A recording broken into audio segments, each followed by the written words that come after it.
สิแปลให้แนะนำแนะนำว่าน้ำพองกับน้ำพญาเนาะเอาแปลว่าตัวเม่นกับ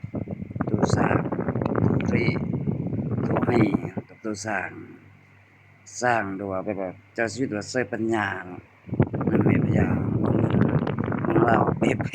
ๆเจ้าต้องได้มาสร้างเอาเงินส่งคืนแล้วก็สร้างเป็นเมืองเรียงทองคำนั้นผู้ลงมือวัดนั่นญาติไปเฮ็ดให้คือบ่เฮ้อมันมีดินอยู่สั่นเจ้าเฮ็ดให้เจ้าเฮ็ดให้นะให้อย่าเอิ้นตัวเร่ตัวเม่นตัวให้นั้น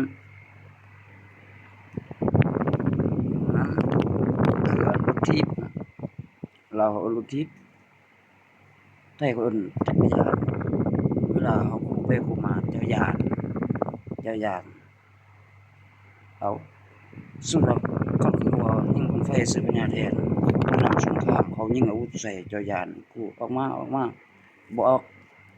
ก็จะเข้าไปทีมเขาอยู่ทีมบนรถทีมเจ้าจักรยานเจ้าย่านโน้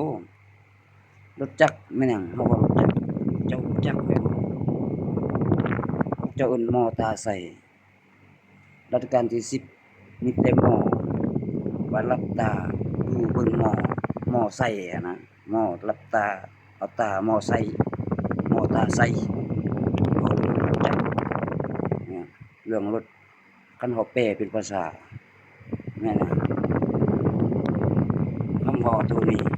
เจ้าฮู้บ่ลาวเขาจึงอ่านหนังสือไทยได้เบิดหนังสือของไผมีแม้แต่คำเว้าพวกพวกเจ้าบ่ฮู้บางคนเขียนได้แต่เขาให้ลบทิ่มอันนั้นเลย